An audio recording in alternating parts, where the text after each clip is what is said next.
Assalomu alaykum Facebook qo'llanuvchilar.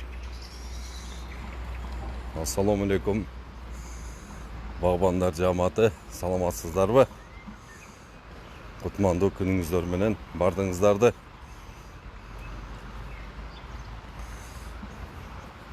Mına parkda жүрүп, Тоқтоғұл паркында.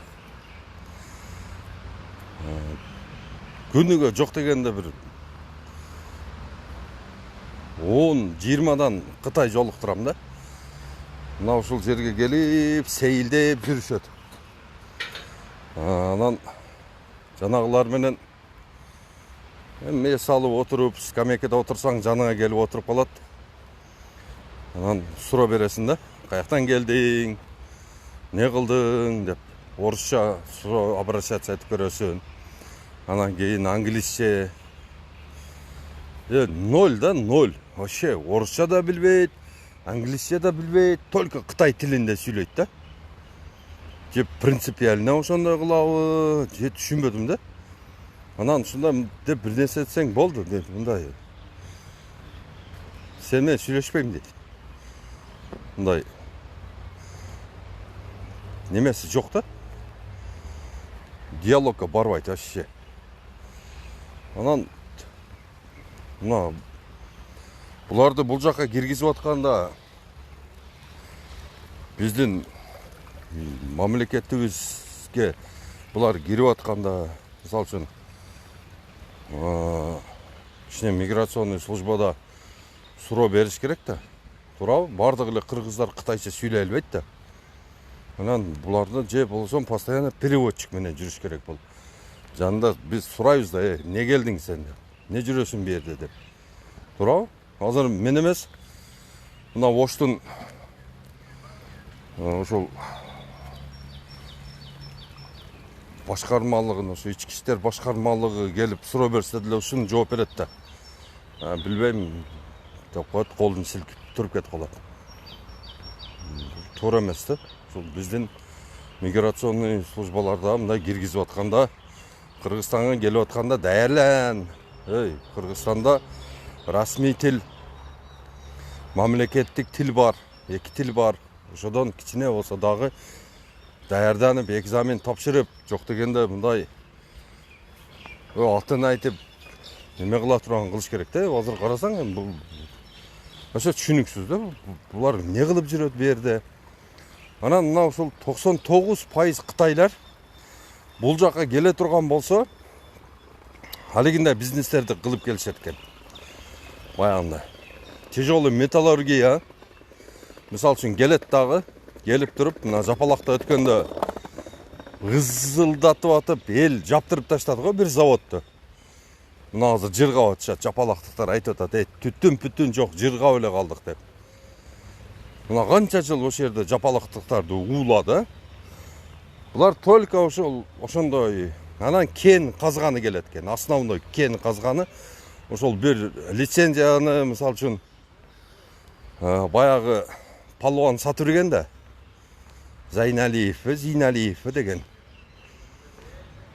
Ошол миңдеген лицензияларды сатып берген. Азыр мисалы үчүн Кыргызстан боюнча иштебеген канча миңдеген лицензиялар жатат. Мына ошолор лицензиясы барлар жөн жатпайт кыргыздар. Мына мен немен бар, кытайларга айт, ошол кытайлар келип иштетсин, андай мындай деп ушуларга жалдырап жүрүшөт өздөрү. Ошол кыргыздар, именно кыргыздар, ошол кендин ээси, лицензиясы бар кыргыздар, ошолор алып келет бул жака. Анан мына карап көрсөңүздөр, булардын шаарда карасаң, буларды жаш балдар тынбай машина менен о кафеден бу кафеге, тияктан бияктан мына Ошто ошондой движение кылып атышат да. Кытай ташып калды бардыгы. Кытайлар келсе, ушулар эми бир арзыбаган эле бир акча үчүн да. Мисалы үчүн мен ушундай бир 25, 30, 40 жаштагы мындай өзүбүздүн мына кыргыздарга айтар элем да, кыргыздар, акча үчүн жаныңарды сатпагыла, элиңерди сатпагыла, айнанай, ошол кыргыз үчүн күйгүлө. Кичине болсо дагы кыргыз үчүн күйгүлө.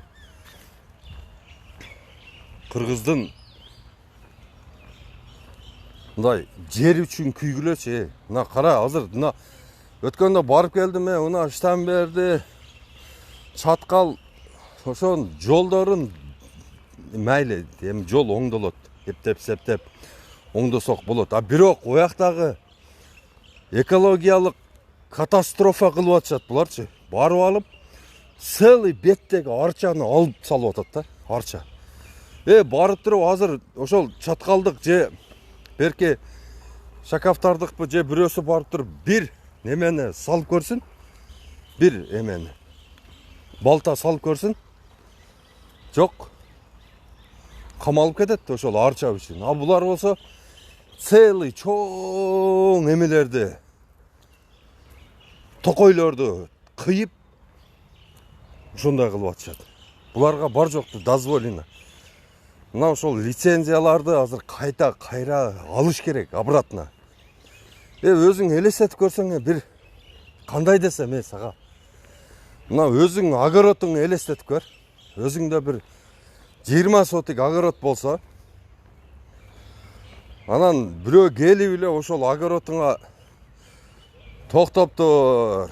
Мен сага мына бир сом электигин берди. Мен ушул жерде үйүмдөгү 30 килейин паластарым ошол сен огородуңда жууйын десе, сен макул боло белең? Мындай простой сөздө. Простой эле сөздө. Сен, конечно, макул болбойсуң да, бар жок дейсиң да. Тура. Аякта болсо, ошол сен ошол жашап аткан огороддун немесин баа бир квартальный деп коелу. Квартальный алгандагы ошол огороддо жууса болот. Мен сага ошону уговорить этип жардам берем деген дагы, ал деген 1000 сом алып алган. Анан келип сени волей-неволей кел, давай жуудур, неме кыл, эч нерсе болбойт. Кайра кетип калат, бир 100 жылда бул самын чыгып кетет деп сени уговорить эткендей эле мындай логиканы включать эте турган болсоң, бул пайдасы жок кыргыз элине. Бул кендердин 1 сомдук пайдасы жок, 1 сомдук. Силер ойлоп атасыңар, алтын чыкты, алтынды биз алдык, саттык, анан пайда болду. Бул алтын не менен чыгып атат? Ойлонбойсуңарбы? Ал жерде миллион тонналаган сианид дагым бир эмелерди бардыгы менен иштетип туруп, мисалы үчүн бизге бир арзыбаган бир мисалы үчүн эмени берип туруп, биздин жерибизди ошо 1000 кылымдарга булгап кетип атышат да булар. Мына ошо кытайлар менен мамиле кылгандын өзү бир чоң чыккынчылык да кыргыз эли үчүн. Чоң чыккынчылык. Ошол бетти мисалы үчүн азыр мына кумтөрдүн оордун мисалыга да. Кумтөрдүн оордун бардыгын канча миллион гектарлаган жерди, 100 000 деген жерди берип таштады. Мына ошол жерге эле жөнөкөй эле корук кылып эле, ошол жерде заповедник кылып туруп, ошол жерден жапай жаныбарларды мисалы үчүн бир заповедники кылып, анан ошол жерге лыжный базаларды куруп мисалы үчүн ошону иштете турган болсо, Кыргызстан ошол кумтөрдөн алган пайданы эле алмак. Анан кийин ошол постоянный боло турган иш болуп калмак да. Азыр туристтер дагы келесизден мурун ойлонот. Бу жерде уран жатат. О нерде болсо хвостохранилищеси жатат. Алайда болсо мынантип тигини каздырып атат, чаткалы мындай өлгөн. Тияк турист дагы ойлонот, мага керекпи ошол? Барып излучение болуп, өпкөмү сианидке алдырып, анан кийин вдобавок, анан кийин дагы чотур-котур лишай болуп кетемби бул Кыргызстанда? Келбейм дейт да. Кантип эле мактана беребиз. Биздин природа, элим үчүн, жерим үчүн деп көкүрөктү чийип атабыз. Бирок нак өзүбүзгө келип туруп, бир Кытай келип туруп, Асан, короче, мынерде бир кен бар. Ошонун хозяинин тап, мен сага жыл сайын 100 000 доллардан киреше берип турам десе, ошо патриоттугубуздан каяка кирип кетет, жок болуп кетет. Сразу барып туруп, баягынын лицензиясы барды табып, ошо Кытайга ошол жерди салып беребиз. Каалагандай булга, каалагандай калча деп. Мына азыр мисалы үчүн не секрет? Мисалы үчүн Кыргызстан боюнча баягындай багылган букадай болгондор ушул энеңди жарым метр болгон Кытайларды ээрчип ошол жерге кулдук уруп жүрүшөт. Канча деген азаматтар, кантип ошо нанды жейт, ошо бети жоктор, уялбай кантип. Мен мисалы үчүн лично эч качан уялат элем мен, кандай жаш болсом дагы, кой адам куруп калгансып ушул бизге айыгысыз кас болгон Кытай менен нан жеймби мен? Жок. Андай жок да бизде. Андай болбойт да. Мына саткын ким? Саткынды биз за границадан издеп жүрөбүз. Саткын мына өзүбүздө мына биздин чиновниктер жеткен саткын ушулар да. Айыл өкмөт элди уговорить этет. Давай, кенди казайлы, жыргайбыз, ырдайбыз деп. Ол аким уговорить этет, губернатор уговорить этип берет. Ошол жерде жергиликтүү ошол аксакалдар, ошолор уговорить этет. Анан ошол жердин тың чыкмалары ошондой кылып беришет. Мына канчалаган кендерди сатып беришти. Өздөрүнчө көкүрөгүн чийип, мен патриотмун, ана мына дейт, мына Казакстанга мына немени кенди сатып беришти мына. Эмнердеги кендин аты эмне эле мына? Бир нерседе жыргалаңбы эмне? Эмнердеги кенди сатып беришти? Папанда, Кадамжай тараптагы кендерди Кытай алар эмне? Казактар алды дагы Кытайлар менен иштешип атышат. Азыр барсаң, ар бир кенде жок эле дегенде бир 30-дан 40-тан Кытай жатат. Анан ушундай боло берсе, анан кийин кандай биз адам болобуз? Саткынчылык. Кичинеден куралып барып туруп, чоң саткынчылыкка келет да. Анан шим уялыш керек да, кичине болсо, байың деле, кедейиң деле бир нан жейт. Бир нан жейт, көп болсо. Эки нан жеген байды жей, эки нан жеген кедейди көргөн жокмун. Бардыгыбыз эле бирдей эле тамак жейбиз. Эч эмес. Анан ошол кичинекей ошол эме бир кандай бир сүрөт үчүн, сүрөт да болчу, сүрөт. Эптеп эле бир сүрөт жашоо үчүн целый мамлекеттин кызыкчылыгын мындай таштап атып туруп, ошондо саткынчылык кылып кетип атат да биздин жаштарыбыз. Убак келет да кийин көзүңө жаның көрүнгөндө ошондо арман кыласың, иттик кылып. Алла Таала деле жактырбайт ондой жаратылышты талкалаганы, жардам берген адам барып туруп сөзсүз түрдө чоң жазасын алат. Ол демектен аркы бул жакта күнүгө миңден кедейдин курсагын тойгозсо дагы, садака берип, үшүр берип, бар жокту жасаса дагы, все равно ошо жаратылышты талкалагандыгы үчүн жооп берет. Ошону түшүнбөй атат да.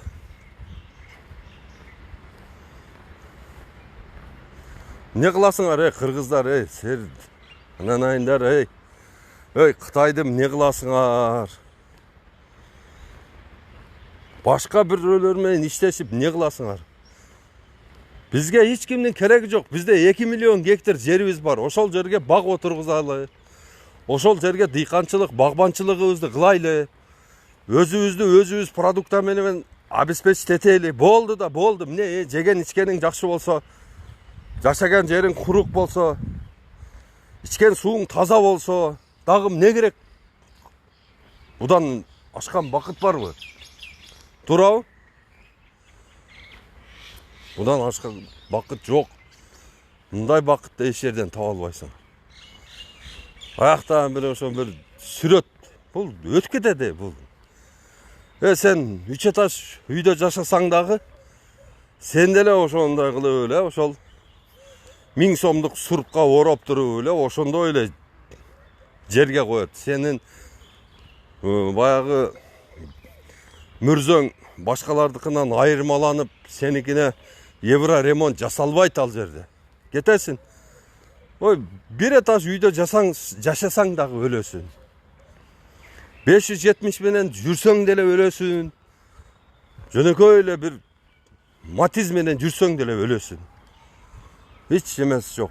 Бирок акырына келгенде бул жашоону супермаркет деп коет. Супермаркет. Бул супермаркетте товар алганыңан кийин акырына келгенде не? Эсеп бересин. Расчет кыласың да. Бул жашоо дагы супермаркет. Каалаганыңды ала бересин, бирок акырына келгенде кассага келгенде төлөй албай калышың мүмкүн да. Мына ошонун коркунучу бар. Мына ошодон коркуш керек. Не дейин, бүгүн сөздү жыйынтыктап айтамын. Туугандар, кичинекей акча үчүн өзүбүздүн улуттун, өзүбүздүн бир тууган карачекей кыргыздын кызыкчылыгын сатпайлы. Мына азыркы жаштар карчкыр эле болуп калдыңар, жаштар. Вообще принципиңер жок, саткын, эптеп эле ушул бир нерсеге жетип алуу ушул максатында жүрөсүңөр мына. Жаштардын көбү арасында кыйын, элим жерим деген балдар бар, бирок в основном ушундай. Бир любой арамбы, адалбы бир мындай движенияга илешип, ошол жерден нормальный акча таап чыгып мынтип кетип калсаң, кетип калып кайка барасың, Ошон табасың, неме кыласың, ошо үйдө жатасың. Ошол машинеден түшүп, үйгө кирип, жатып арман кыласың. Ушуну ушундай арам жол менен таптым эле, эми эсеби кандай болот экен деп сөзсүз фикир келет. Ошондо арман кыласың. Ошон үчүн туугандар, акча адал жолу менен табылыш керек. Акча башка бирөөлөрдүн ден соолугуна зыян келтирбеш керек. Акча, табылган акча шунчалык таза болуш керек. Ага деген бир көлөкө түшпөш керек. Азыр мына Ошто мисалы үчүн, мына Бишкекте, мына Кыргызстандагы жүргөн байлар жүрөт да. Ошолордун дагы көпчүлүгүнүн акчасы не? Куралганда первый миллион дейт го. Баягы криминальный миллиондор жаман көп да. Өтө көп криминальный миллиондор. Себеби дегенде, мына базар салыш үчүн өздөрү мэр болуп тургандагы базарды салганда, мына ошол базардан не кылышкан? Ошо базардын жерин незаконно ээлеп алгандагы мэр болуп туруп, мэрлигинен пайдаланып туруп. Ошону жасап туруп, анан кийин ошол жерге базарды куруп туруп, миңдеген гектар жерлерди мындай кызматтык абалынан пайдаланып туруп жасап алгандар бар. Мына ошолордун ойлонбой атат дейсиңерби? Конечно, ойлонуп атат, алардын деген поезду келип калган, билетин алып койгон, койкалары даяр. Аз калды, жатат. Мына ошондо кыргыз элине Алланын астына барганда ошолор жооп берет. Мына ошолорго айтарым, акылыңар бар да, өзүңөрдүн жаныңар тирик маалда, ону калчылдап, ону акча үчүн өлбөгүлө. Бергиле, мамлекетке бергиле. Мамлекет азыр башка бирөөлөргө муктаж болуп атат. Инвестиция издеп. Бергиле, карызга, мамлекетке карызга берип тургула. Мейли, ошол акчаңарды мамлекет кайтарып берет. Бергиле мамлекетке. Азыр мисалы үчүн байлар топтолуп туруп, бир 200 миллион доллар топтошуп туруп, мына Өзбекстанда даяр автобустар турат. Барып туруп, нак акчага сатып алып алып келип коюп койсо болобу? Турабы? Аны дагы Өзбекстандан мамлекетке кредитке алдырбай. Турабы? Тура. Мына мисалы үчүн Кыргызстанда долларовый миллиардерлерден бир жок дегенде эле бир 10 киши болуп калды да. Долларовый миллиардерлерден 10 киши. А Кыргызстандын карызы 5 миллиард доллар. Мына ушулар ойлонуш керек. Бул акчаларды мен бардығын басып алып қайқа алып кете алам деп. Алып кете албайсың, өзің менен алып кете албайсың. Эч нерсе. 1000 сомдук суртка оронуп кетесиң, даже bir пайпак алып кете албайсың. А бирок ошол азыркы ошол көзүң тирүү маалда эгерде ошол акчаны элим жерим үчүн деп туруп жумшай турган болсоң, сага ал жерге барганда ал дагы эсептелет. Алла Таала бир дагы кыпындай жакшылыктагы, кыпындай жамандыктагы эсепсиз калбайт дейт. Мына силерге шанс. Эй, байлар, бул дүйнөдө Сулайман деген пайгамбар болгон. Эй, дүйнөнүн бардык байлыгын кармап турган, бардык жаныбарлардын тилинде сүйлөшө алган, керек болсо кумурска менен пикирлешкен адам өтүп кеткен, ал дагы өткөн. Эй, туугандарым, бул жашоо ушундай тездикте өтүп кетет. Тездикте, өтө тездикте. Саткынчылык менен жашаган бир туугандарым, кыргыздын интересин сатпагыла. Ошол азыр Кытайларды Кыргызстанга алып кирип, ошолорго паспорт жасап берип, ошолорду ушул жерге жайгаштырып аткан азаматтар эртеге ошол силер алып келген Кытай силерге куда болуп калышы мүмкүн. Сенин кызыңды ошол Кытай алышы мүмкүн. Катындыкка. Ошондо эмне кыласың? Кана сенин өй, бул деген кыргыз жети ата деп бекер айтпайт. Жети ата дегенде бир чоң философия жатат. Жети атасына бата кылып турат дейт. Өй, сенин кызыңды бир кафир ала турган болсо Кытай, сенин ошол жети атаң күйүп кетет, күйүп кетет. Күйгүзүп бересиң сен ошо жети атаң. Мына ошого ойлон. Ойлон, кыргыз ойлон. Бардыгыбыз ушул эптеп эле ушул акча болсо эле деп эле калдык да, айнана эмне, акчанын өмүрү кыска. Тамактын дагы өмүрү кыска. Тамакты азыр жесең, түштөн кийин эсиңен чыгып калат. Эмне жегениң эсиңен чыгып калат. Бул деген адам деген аты инсан дегенди которгондо унутчак деген маанини берет. Унутабыз биз, бар жокту унутуп коебуз. Ошон үчүн туугандарым, бириге турган мезгил келди. Кел биригейли, биригип туруп, ушул жамандыктарды жеңейли бирге. Биригип туруп ушул бизди кыйнап аткан ушул бардык ушул экономикалык кыйынчылыктар, мына азыр моралдык кыйынчылыктарды тартып атабыз. Канчалаган биздин жаштарыбыз өзүн таппай жүрөт. Бир идеология жок. Бир күнүмдүк гана ушул жыргалчылык менен адам ушундай бактылуу болот экен да деген бир жаман бир эмеге келип калдык дагы. Мына ошонун азабын тартып атабыз.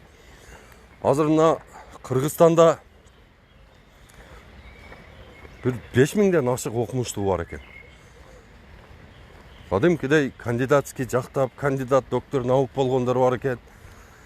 Мына ошолордун бардыгын бир жерге топтоп туруп, кыргыздын идеологиясын жазгыла формуласын. Жаштарды ошону менен сугарышыбыз керек. Азыр мына жаш балдар болду. Апасы дагы, атасы да телефон болду. Уже балдарыбыздан неме кетти. Ушул 4 айлык баладан баштап уже телефон карматып атабыз. Телефон бербесең бар жоңун талкалап салат. Кыйкырып бересин телефон деп. Мына ушуга келип калдык да. Укпайт, атасын да укпайт, апасын да укпайт, болду.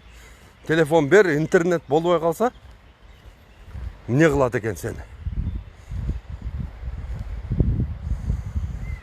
Мына туугандарым, ушундай бир келдик. Мен бүгүн тети Кытайларды көрүп кичине досада дейт да, ирония. С одной стороны, если мына карап көрсөң, бул Қытайлар деле биз жөнүндө укса угат эле, билбесе жок эле. Ошол биринчи Кытайлардан болуп, бирөө келген дагы анан кийин биз жөнүндө информация берип, анан бул кыргыздарды алдаса болот экен. Кыргыздардын жерин бардыгын эме кылса болот экен деген ой менен булар да келип атат да. Башчысы бар да булардын да. Бирөө саясат жасап атат. Именно ошол кыргыздардын жерин басып алуу bir programması бар. Туурабы? Ошонун үстүндө иштеп атышат да. Мына Имамали, Эммануэль. Мына ошол өлөр жанында ошол фикир кылып аткандан кийин Лелек районун алып алсам деп көзү күйүп өлүп атат. Лелек району кете турган болсо канча миңдеген биздин гектар, бул канча миллиардтаган биздин имущество кетет Кыргызстандан. Канчалаган элдерибиз мына анан туруп мына чоң ылайга асылып атат азыр. Ал жерден бир нерсе кылып берсемби деп. Ошон үчүн кыргыздар действительно ошол Европада бир мамлекет бар да. Аялдары дагы, эркектери дагы военный служащий да. Военный служащий. Кадимкидей военный подготовка аталат, баягылар окоп казалат. Анан мындай азыркыдай мына бизде адамдар семирип кетти го. Мына ондай семиздик жок болот. Мына военизированный ушундай бир подразделение кылып, жаш балдардын бардыгын ошол рух, духтуу кылып чоңойтуш керек. Эми туура биз мусулманбыз, мусулман элибиз, туура кыргыз мусулманчылыкты кабыл алганына канча кылым болду. Ошол сахабалар келген. Мына Кыргызстанга ошол табайиндер эмес. Именно сахабалар келип, мына Ноокатта Сахаба деген жер бар. Мына ошол бизге ошол дин пайгамбарыбыз саллаллаху алейхи вассалам биринчи болуп ошол таркатканда эле сахабалар аркылуу бизге жетип келген. Ошол нон бери биз ошол динди карманып келебиз.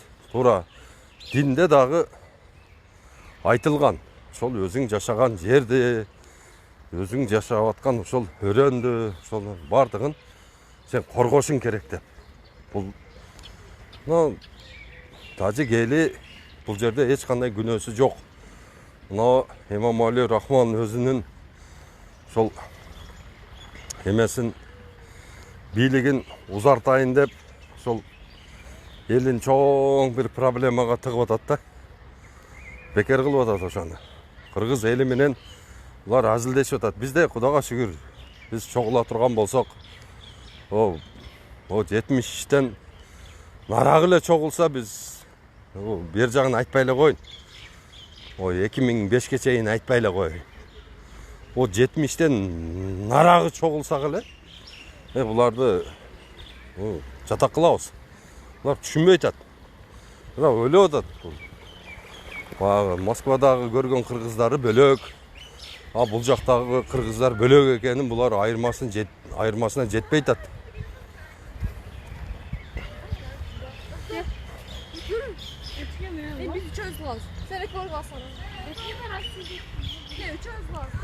Ошону түшүнүш керек. Өзүңдү эр ойлосоң, бирөөнү шер ойла дейт. Мына обо всем поговорили, да?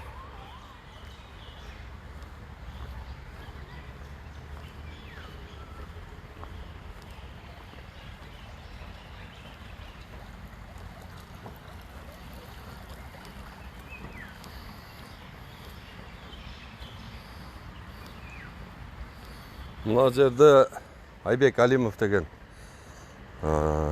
мен эң жакшы сыйлаган жигиттердин бири.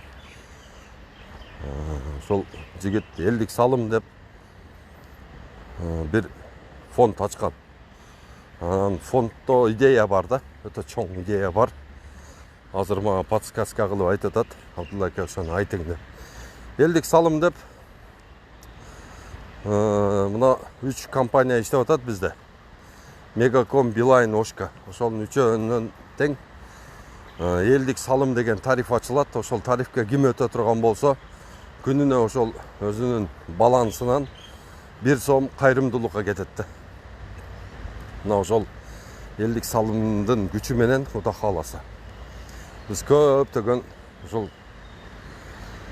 көйгөйлөрдү чечебиз деп белденип атабыз. Кудай кааласа азыр мына Мегакомго, Ошкага, Билайнга обращение болгон. Булар азыр макул болбой жатат. Ойлонойлу, тигин тейли, мын тейли деп атышат, бирок көндүрөбүз Кудай кааласа. Булар деле ошол өздөрүнүн клиенттерин жоготкусу келбейт. Эгерде Мегаком мисал үчүн жок, мен элдик салым деген тарифти силерге ачып бере албайм, тигил бул дей турган болсо, Мегаком ошол кыргыздын компаниясы болсо дагы биз эмне Ошканы рекламировать этип туруп алабыз. Только Ошка менен иштешкиле, Ошканы колдогула, Ошканы тигиттет, мынтет деп бизге элдик салым ачып берип, олар эмне Билайн деле, Ошка деле, ошол Мегаком деле буга заинтересованный болуш керек. Эгерде жок десе, Ошка, биз Билайн менен түзөбүз контрактты түзүп туруп, элдин баардыгын Билайнга өткөзүп таштайбыз. Ошон үчүн клиенттерди жоготпош үчүн бул үчөө тең не аракет кылат. Ошол элдик тариф ачып бергени. Кудай кааласа аштырабыз биргелешип. Ачып бербей турган болсо барабыз, аргументтерди келтиребиз. Кандай болсо дагы бардык жолдорун колдонуп туруп биз ушуну ачабыз дагы, анан кийин бардык ошол Кыргызстан боюнча ошол элдик салым компаниясы фонду болуп иштешип баштайбыз. Кудай кааласа. Азыр Кыргызстанда 10 миллиондон ашык симка иштетип атышат экен. Чындыгында ошол менде деле 3 номер бар, сизде деле 3 номер бар. Кээ-биркилерде 2 номер бар тура. 6 миллион 300 миң кишинин бир 300 миң эле телефону жок болсо, калган 6 миллионунку бар экен. Мына ошол 6 миллион симкадан күнүнө 6 миллион сомдон түшүп тура турган болсо, бизге ошол өтө чоң жардам болот кыргыз эли үчүн. Мына ооруканаларды салабыз биринчи очередде. Экинчи очередде баягы мен айтып жүргөн питомник. Питомниктин артынан эле сразу буровой. Буровой менен эле сразу агроном окутуу. Бизде 100 миң агроном окутабыз деп атабыз. Андан сырткарынан каналдар. Ошол 4 маселе Кыргызстан үчүн өтө важный маселелерди ошентип биргеликте чечебиз. Эми ал билинбейт. Мына мисал үчүн азыр сиз эртең менен турдуңуз. Эртең менен турганыңызда эле кайрымдуулук, 1 сом кайрымдуулук кылып койдуңуз. Ошол кайрымдуулук менен сиз канча балейден сактайт сизди ошол кайрымдуулук. Анан кийин ошол кыргыздын ошол биримдиги болот. Анан акыры барып 1 жыл иштегенден кийин анан кийин уже күнүнө 10 сомдук деп чыгарып беребиз. Аны деген ошол 1 айда 300 сом кайрымдуулук кылам дегендер кошулат. Анан аркасынан эле бир күндө 100 сомдук ачып коебуз. Аны деген өтө бай кишилерби, средний 3000 сом 1 айына ошондой мен кайрымдуулук кыла алам дегендер болот. Ошентип иштей беришет. Кудай кааласа ошол элдик салым фондун колдогула биздин биримдигибиз болот ошол. Элдик салымга кадимкидей обращение кыласыңар келип. Мындай балам окутуп бер дейсиңер. Көрөбүз, действительно социалдык абалыңар өтө начар. Балдарыңарды окута албасаңар, анан же болбосо балаңардын өтө жөндөмү жакшы болуп, бардык критерийлерге жооп бере турган болсо, сөзсүз түрдө биз ошол баланы финансировать этип окутабыз.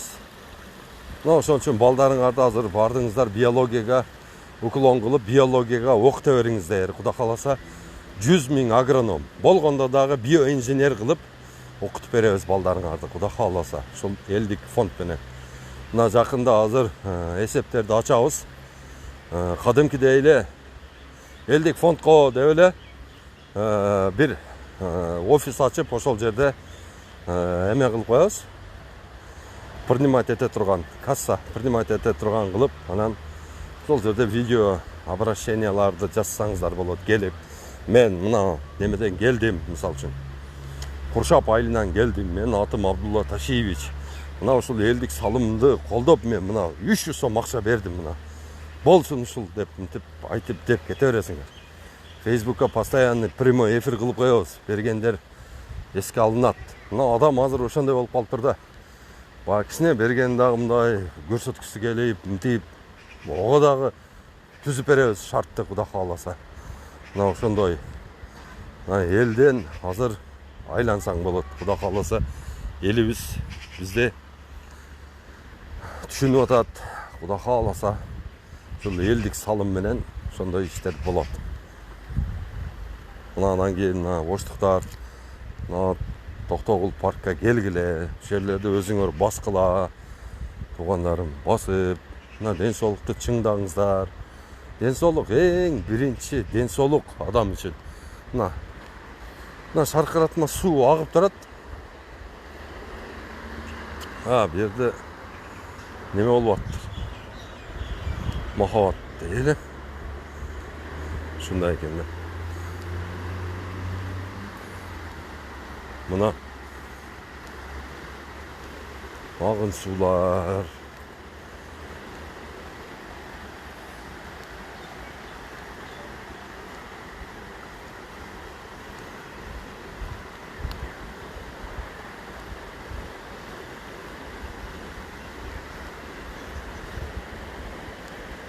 Андай сон керемет. Мына ушул жерде баскыла. Үйдө жата бергенден пайда жок. Балдарыңарды эситип алып, келип, ушул жерде 5-6 круг бассаңыздар, кан айланат, ойлор жаңырат, ден соолук болот дегендей. Мына келиңиздер, бардыңыздарды ушул жака чакырабыз. Мына азыр мына ушундай жерге бир неме кылып койсо, раздевалка.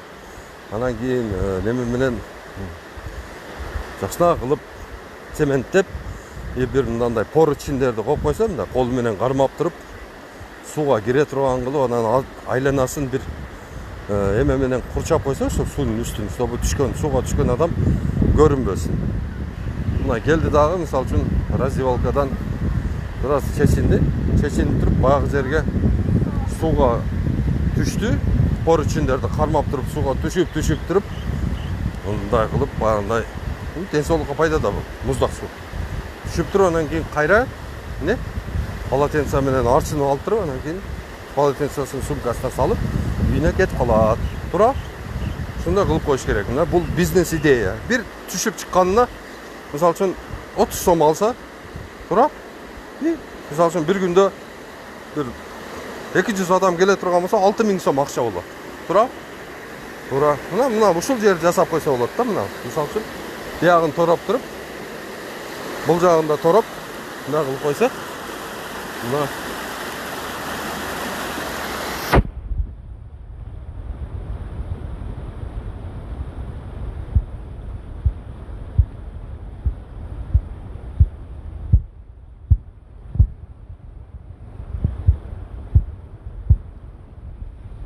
туугандар, ак буураны көрбөгөндөр көп.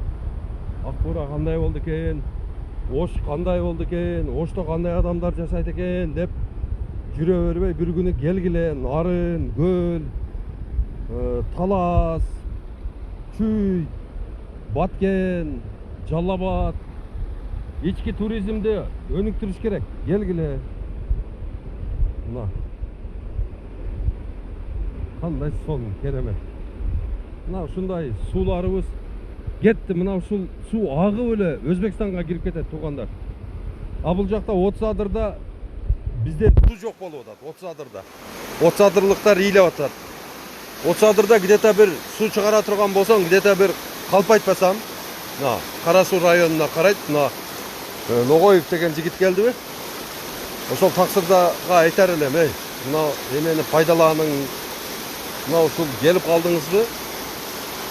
Давай, аракет кылың дагы мына ушул ак буураны бууш керек. Бууп туруп, өдө жактан. Ошол 30 адырга суу чыгара турган болсо, 30 адырга эч нерсени тим коюп эле жөн эле бир слив эле коюп койгула. Мал да жей албайт, эч ким тие албайт. Слив эле. Ошо миллиардер кылат. 30 адыр район. Неме? Кара Суу району. Суу мына ушул бойдон агып кирип кетип атат мына. Мына суу менен канча миң гектар жерди сугарса болот. Мына секундасына канча литр суу кетип атат. Көрүп атасыңарбы? Мына секундасына. А бул деген 24 саат агып турат. 24 саат агып турат. А бул жакта болсо биздикилер ичкени суу жок, огородко суу жок деп ыйлап отурабыз. Чечсе болот, азыр деген шайлоо деген бир шайтандын бир оюнуна миллиондогон акчаларды жумшайм деп мына биздин азаматтар даярданып атат да азырчы. Күзүндөсү Куда кааласа, мына лөктөрдүн баардыгы камалды, бизге шанс келди. Эми мен депутат болом деп миллиардтарды жумшайм деп даярданып атышат. Ошолор онун көрөктө ушул сууну өзүнүн айылына апарып берсе, атасына дагы, акыретине дагы, энесинин акыретине дагы, өзүнүн акыретине дагы жакшылык болот эле го. Депутат болсо келет бир балык болуп. Бир ошодо бир баш болсо айланайын ошо депутаттыкка кетет. Мына мен депутат болушум керек. Мен 24 саат сүйлөп, ошол жерде багманчылыкты айта аламын мен. Сен эмне айтасың о жерге барып? Сен ошо кафеде күнүнө 800 кишиден баягындай той кылдыгып, анан ошол жерден күнүнө $1000 пайда көрдүм деп ошону айтып бересиңби сен? Эмнени айтып бересиң? Же Кытайлар менен көмүр сатканын айтып бересиңби? Эмнени айтып бересиң сен? Эч нерсени айта албайсың сен. Же контрабанда кылганын айтып бересиңби таможняда? Эч нерсени айта албайсың сен. О жерге барсаң сен балык болосуң. Кайра эле ошол мурунку аферисттер сүйлөсө сен ошолорду деп эле отурасың, башка эч нерсеге жарабайсың. Депутат боло турган ол тебе не дано. Депутат эмессиң сен. Барсаң деле. Мисалы үчүн мен депутаттык мандатым жок болсо да депутатмын. Себеби мен элдин көйгөйүн сүйлөгөн адамды депутат дейт. Мына ачуусундук ушундай болот.